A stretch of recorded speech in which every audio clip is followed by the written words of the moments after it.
السلام عليكم ورحمة الله وبركاته. أهلا بكم يا باشمهندسين. النهاردة هناخد مشروع جديد برضو من مشاريع المية، والمشروع ده هيكون اسمه المانوال سكرين. طيب المانوال سكرين دي اختلافها ايه عن ال الباسكت سكرين؟ المانوال سكرين ده بيكون شكلها تمام، بيبقى فيه شوية اختلافات بسيطة. ان المانوال سكرين بتكون مايلة، ده أول اختلاف. ما بتكونش متقفلة، بتتحط جوه الخرسانة كده جوه الحوض، يعني ده كده حوض تمام، والمية جاية من الاتجاه ده، الاتجاه اللي هو جاي من الشاشة، ودي الخرسانة وهي متثبتة على الخرسانة بزاوية زي ما انت شايف كده تمام. والبارات بتبقى متثبتة في الأرض بمسامير، دي البيس بليت اهي، والبارات بتكون ملحومة فيها وطالعة بزاوية، ممكن الزاوية تكون 30، ممكن الزاوية تكون 45 أو 60 على حسب السبيسيفيكيشن اللي مطلوبة منك. ودي الراكة بتاعتها بماسورة، والراكة دي بتطلع بقى لما بتكون الزبالة متكومة هنا كده، هو بقى بيجيب الراكة دي يشيل الزبالة ويطلعها في المصفى دي مصفى تمام. البار هنا بيكون شكل ريكتانجل، ما بيكونش بارة مدورة.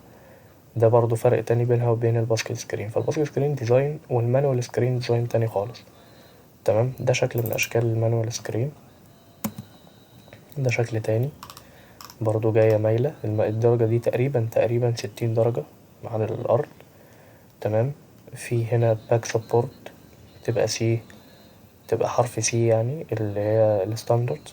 3 باك سبورت عشان البار ده بيبقى طويل، ممكن يوصل لمتر ونص، 2 متر، 3 متر كمان على حسب المطلوب مننا تمام. و فانا بضطر ان انا اعمل له سبورت هنا كده عشان ما يحصلوش اي فيلير او تانية او حاجة تمام. دي مصفى برضو متثبتة في البار ملحومة، ودي السبورت بتاع المصفى اللي هي بتسند عليه، ودي الايادي بتاعتها عشان تشيلها، وطبعا بتبقى متخرمة عشان الزبالة تبقى هنا موجودة، الحاجات اللي بتبقى موجودة، والمية تتصفى يعني، لان انا مش عايز المية مع الزبالة، انا بصفي باخد الزبالة واطلعها برا تمام. ده شكل تاني. ده شكل الراك.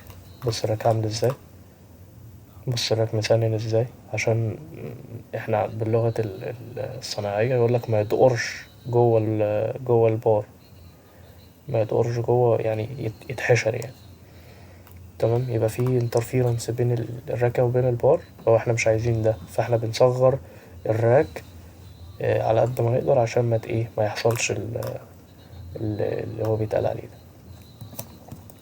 دي مانوال سكرين من شركة أنا مش فاكر اسم الشركة، لكن دي سبيسيفيكيشن البار سبيسنج، المسافة بين البار والتاني 6 ملي أو أكتر. للتشانل ويدز up to 3 متر، بتاخد لحد 3 متر ويدز ولحد دبس 5 متر. ودي الأوبريشن مانوال طبعا سكرين، والماتيريال ستانلس ستيل، طبعا بتتعمل كلها ستانلس ستيل لأن أنا مش عايز الماتيريال تصدي تمام. ده برضو شكل من أشكال الستانلس ستيل. البيزة هي متثبتة في الأرض بمسامير اسمها أنكر عشان دي هتتثبت في خرسانة، وهنا برضو المسامير أنكر تمام. ده البارة دي، الفرق بين البارة دي والسكرينة دي والسكرينة دي ان البارة هنا سكرين كورس، هنا فاين. شايف المسافة بين البارة قد ايه؟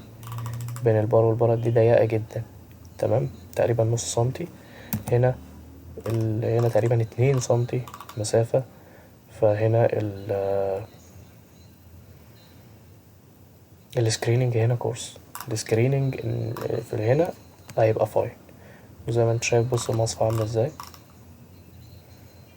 المصفى مخرمة، مجرد انا باخد بقى الركة من تحت، الزبالة بتتكوم هنا، اللي جاية من الصرف باخدها بالراكة من تحت كده، وافضل اطلع يدوي طبعا، عامل اللي بيعمل كده وتتصفى هنا، واقوم واخد البتاع من الايادي هنا كده وموديها على اي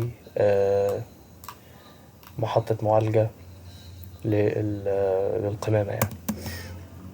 دي بالنسبة للأشكال. تقريبا احنا قابلنا شكل واحد ان البارة مكملة للآخر. في أشكال تانية ان البارة مثلا بتبقى لحد النص هنا والباقي كله بيبقى بليت. هنقول ليه واحنا بنعمل موديلنج ليه الأشكال دي بتبقى متغيرة، يعني ليه ما بيبقاش كله البار مكمل للآخر.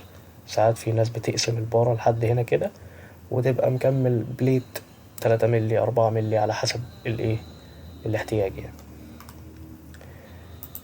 بس احنا كده ده بالنسبة للانترودكشن بتاعت المانوال سكرين. هنعمل بقى موديلنج للبارتات وهنختار حاجة بعينها. انا غالبا هنختار ده نشتغل عليه،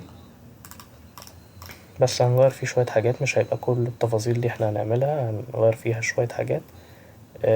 وهنعمل بار وهنعمل ميكانيك مانوال سكرين. وهندي أبعاد للشانل. طبعا هنجيبها من عندنا من دماغنا يعني بما اننا بنعمل ديزاين. وبس نشوفكم فيديو جاي ان شاء الله. شكرا.